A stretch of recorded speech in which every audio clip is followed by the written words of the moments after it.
I am so glad to be here as part of the digital village, opening the doors to giving human beings more power in their life. Those were the principles that we started personal computers and Apple Computer with. We didn't connect to any internet. We had a computer that could solve problems for us, that could educate us, that could tie into even low-speed phone lines to communicate with others. And the person who understood digital technology had a way to improve life for other people and give applications called programs to this computer.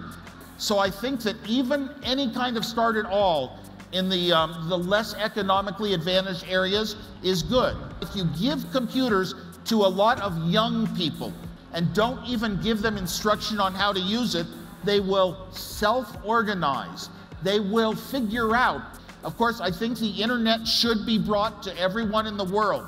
I think it should be considered a basic human right like education. I think it's that important. Someday, a student can choose what topics in life are the most interesting and important to them, and they can study it as much and as deeply as they want to, and as fast as they want to.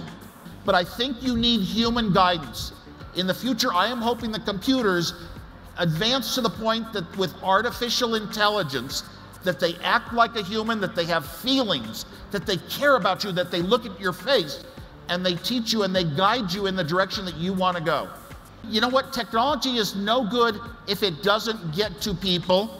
What products do you make? What features are good? What are bad? If Steve Jobs was the businessman and he was the marketing person that could communicate to people the importance of the computer in their lives, and without him, my great product would have gone nowhere. For a couple of years, I have been wearing a little iPod on airplanes, and I scroll it with my hand, and it feels fun to scroll things, and I kept saying, I want the smartphone on my wrist. It would be so convenient. But I've sort of changed my mind. It's too small a screen for most of the functions that I use on a smartphone or a tablet or even a computer. I think that 30 companies this year will come up with wearable smart watches. And I tried one, the Samsung Gear, the only product ever that after 2 hours I said, no, it does not really, it more impedes my life than it helps me. Keep waiting until one company comes up with something so different, we say, that company hit the formula. It's the right formula. Apple has done it occasionally in the past. They may or may not hit it with something like smart watches. We'll have to wait and see. Google Glass, I see some here. I've worn them. They're really cool. I haven't had enough time to be one of the early explorers, so I'm not sure if Glass is going to be one of those things that continues. Glass at least seems to be pretty functional by voice operation. I think voice operation is the biggest thing that has come to our products. And that's what I like. I like being able to speak a natural human thought and deal with machines as though they are humans. We need to improve the artificial intelligence. I think Google has done an incredible job of taking the huge amounts of information of the world and analyzing what people are currently looking for. And that leads to answers as to what the most common meaning among all people is. In the farther future, it's going to be vision. Devices being able to recognize that is a crane, that is a microphone up there, that is a speaker. Will that happen? Some people predict that maybe in 20 years, it'll have the information processing power of our brain, so it could happen. Innovation is a very broad word. Innovation is when something surprises the user. I didn't think of that. The best innovations of all are called invention. With invention, what you do is you create a product that is so unlike any that came before, it's an entirely new category of technology. But inventions don't come about every year. And the innovation didn't then necessarily come from the big companies so much. Apple was one of the rare exceptions largely because Steve Jobs was trying to build the products that he wanted for himself. And being able to build little products or write programs, and maybe they don't make money at first, but your education gets better and better and better, and eventually you hit that home run, and then you have something that will actually make a real big difference in the world. But I often subscribe to a bunch of Kickstarter projects that I would like in my own life. Maybe devices that sit in the kitchen and listen to me question it and ask questions. along the lines of Google Voice or Siri, you know.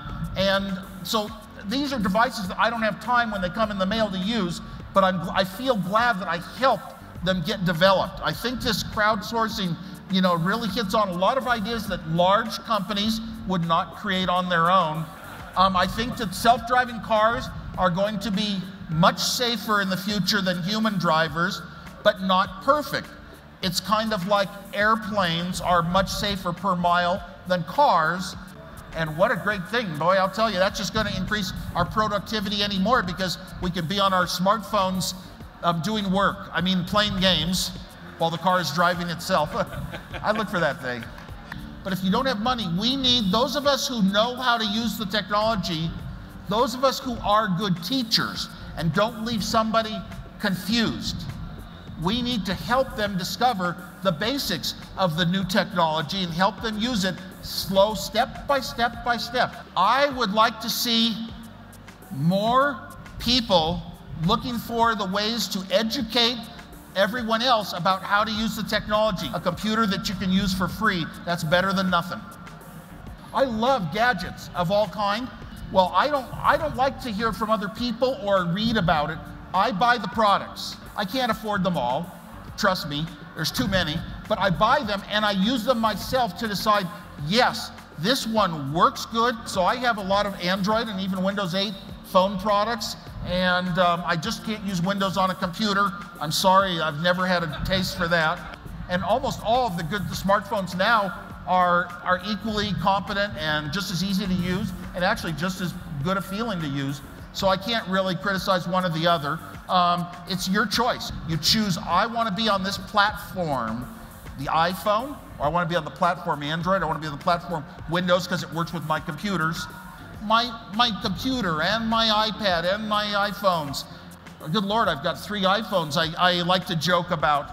And I came up with reasons that I needed an AT&T phone with a grandfathered plan for unlimited international data, and I need a Verizon phone for better performance in the United States, and I need a T-Mobile phone because it's the only one I could buy unlocked for SIM cards when I travel. So that's why I have 3.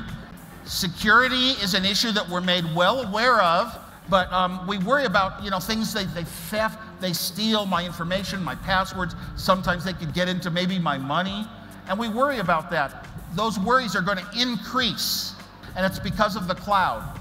And that means you don't own it anymore because they wrote the contract. And they wrote the contract to be not responsible for anything, not guilty, and it's no longer yours. The security is not under your own control.